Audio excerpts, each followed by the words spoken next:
Welcome back, student. In the previous lecture, we were going through the transmission line general solution. We understood the different mathematical expression to represent voltage and current at any point on the transmission line in terms of E and I. Equation number 15 and 16, 17 and 18 we have gone through, and we finally came to the conclusion.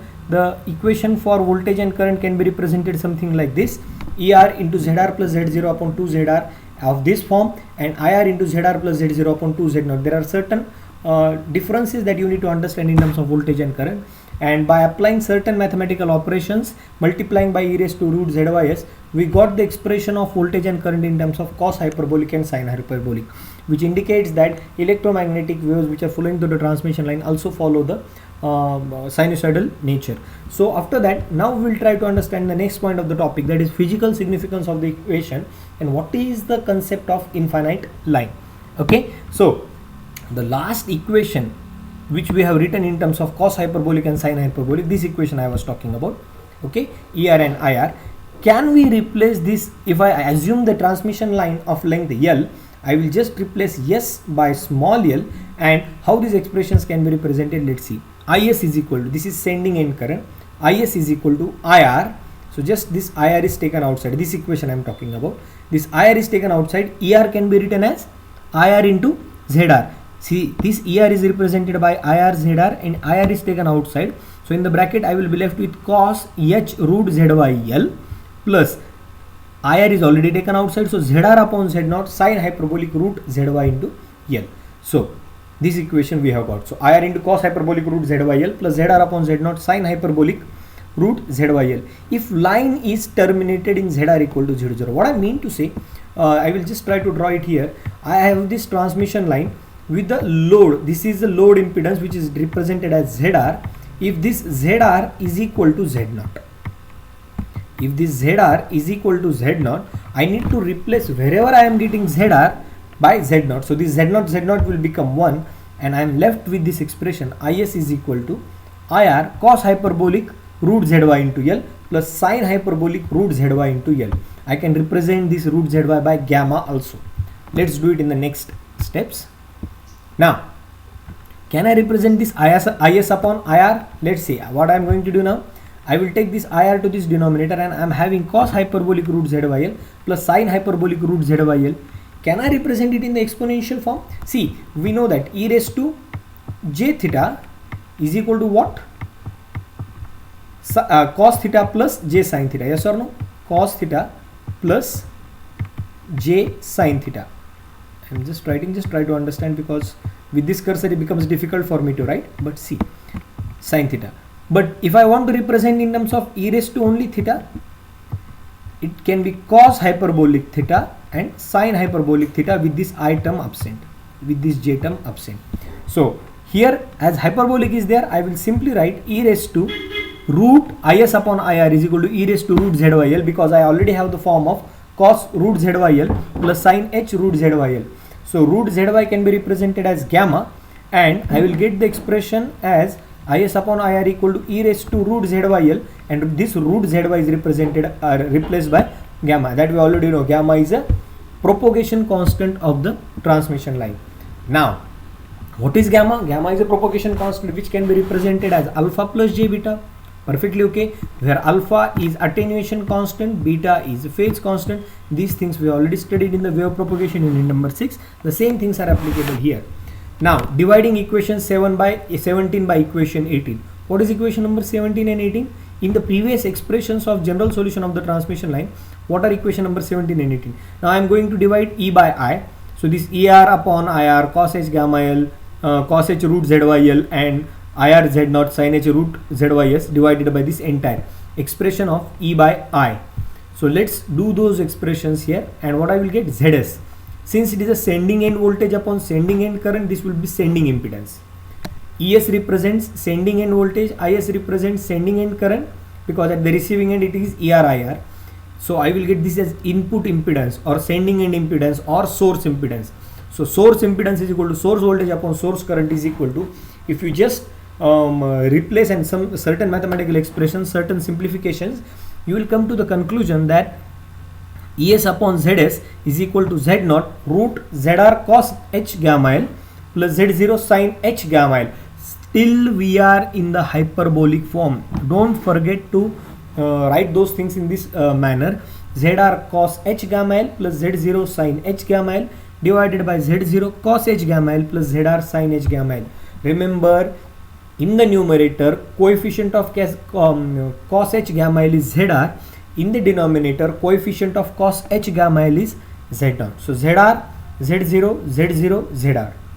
Okay, so this is our equation number 20. Equation number 19 we have. Now we have equation number 20. Now let's divide equation number 15 by equation number 16, and making use of the fact that ER upon IR equal to ZR. We already know ER equal to IR ZR. So ER upon IR is equal to ZR. So let's put those expressions, equation number 15 and 16. I will take you to those equations. So just you can understand equation number 15 and 16. These are the expressions. Now I am going to divide these expressions also. So earlier I have divided equation number 17 by 18. Now I am dividing equation 15 by 16. So E by I once again, and I am going to replace IR as ER as ZR IR. Is it okay? If I do those things and let's simplify those things, what I will get? I will get ZS as, okay, I will take you back here. This expression we already came across. So ZS equal to ES upon IS, Z0 e raised to gamma L. From where I got this gamma L? Gamma L is nothing but root ZY into L plus ZR minus Z0 upon ZR plus Z0 e raised to gamma L minus in bracket ZR minus Z0 upon ZR plus Z0 e raised to minus gamma L e raised to minus gamma L. So try to understand. See, these mathematical expression may sometimes become a headache for you to understand where it is plus gamma L, where it is minus gamma L.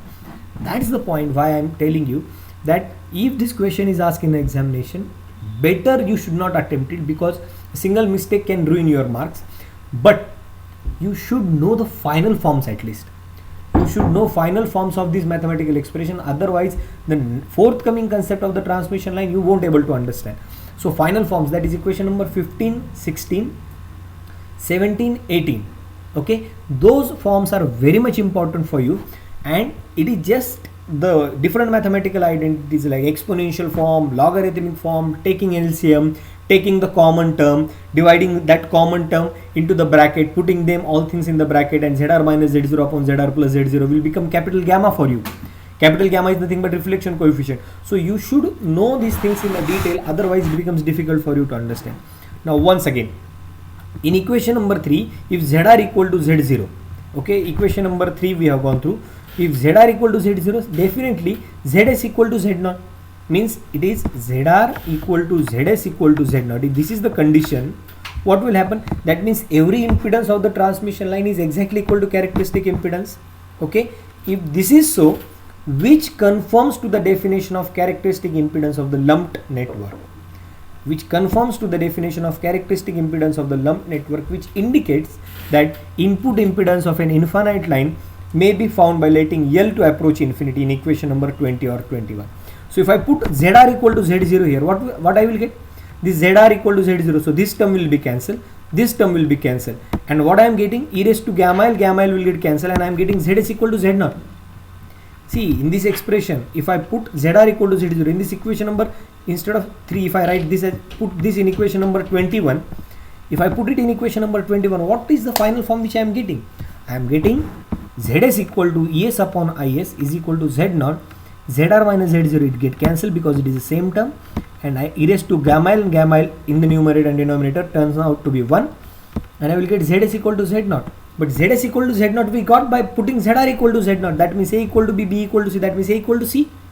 Okay, so which conforms to the definition of characteristic impedance of the lumped network, the input impedance.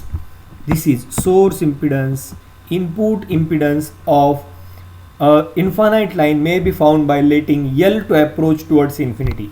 If I put L equal to infinity, equation number 20 and 21. So ZS equal to ZR equal to Z0, that means characteristic impedance is equal to input impedance is equal to source impedance, that means equal to load impedance. That means this is the case of infinite transmission line. Is it okay? Once that is clear, let's proceed forward for the next thing. ZS equal to Z0, equation number 21 and 22, a line of a finite length terminated in a, so what I mean to say, if this is the concept for the infinite transmission line, Zs equal to Z0, we got this by putting Zr equal to Z0. So there is no concept of the infinite line in the existence. If there is no concept of the infinite line in the existence, can we treat finite transmission line as a infinite transmission line? Yes, we can, and by putting that value, particularly Zr equal to Z0, we can ask, or we can say that finite length transmission line can have a properties of infinite length transmission line. And finally, this is written here that if Zs equal to Z0, from the equation 21-22, a line of a finite length, that means which is having the length which is measurable, terminated in the load means Zr, equivalent to its characteristic impedance, that means Zr equal to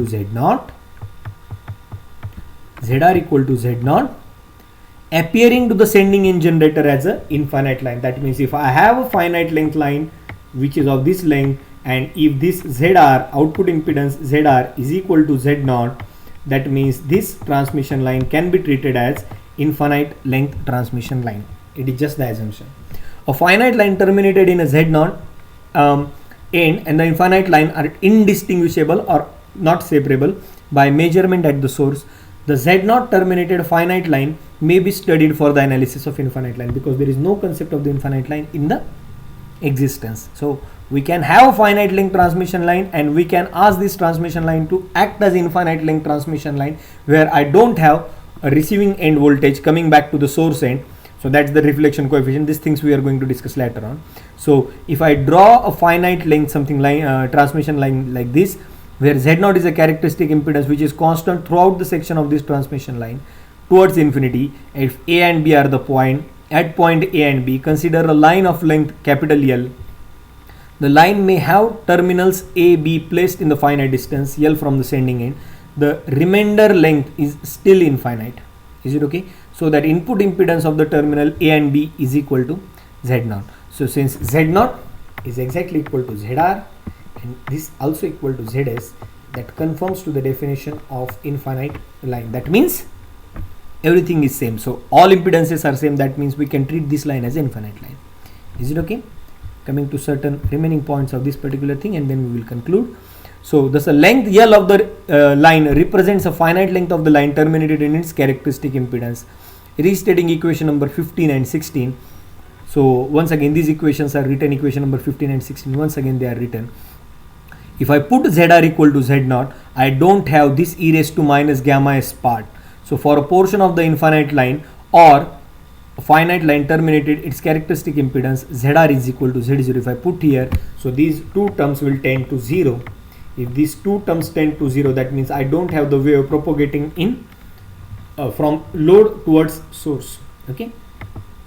So E equal to ER e raised to gamma s and I equal to IR e raised to gamma s. These are the expression I am left with. This shows that voltage and current value change with the distance S from the receiving end as a factor of e raised to gamma s. These expressions may be readily written as distance S measured from sending end, where ES and IS are the voltage and current values at that point, giving ER equal to. Now this is ER. These are the general expression wherever we are talking about sending end. If I want to represent it for the receiving end, definitely I need to replace this e raised to gamma s with a minus sign, and ER equal to ES e raised to minus gamma s and IR equal to IS e raised to minus gamma s.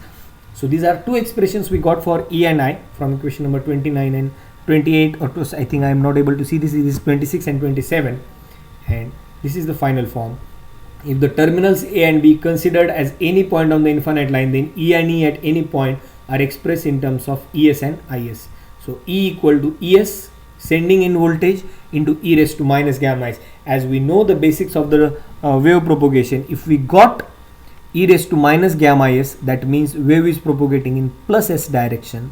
If we got plus gamma s, the wave is propagating in minus s direction. So this wave is propagating in plus s direction. Plus s direction means it is the wave propagating from source to destination. So I equal to IS e raised to minus gamma s. Since gamma equal to alpha plus j beta, we can replace this gamma as ES e raised to minus gamma s e raised to minus j beta s, and I as IS e raised to minus alpha s e raised to minus j beta s. So this completes physical significance of the transmission line. You just need to remember certain things. Even if you write till this point, this is perfectly okay. Okay. you have just represent e raised to gamma s as alpha plus j beta, and wave propagating e raised to minus gamma s means that the wave which is propagating from propagating in plus s direction. Plus s direction means from receiving end to the source. So reflection coefficient zr minus z0 and remaining points we are going to see in the next lecture onwards. So till then, thank you very much and happy learning.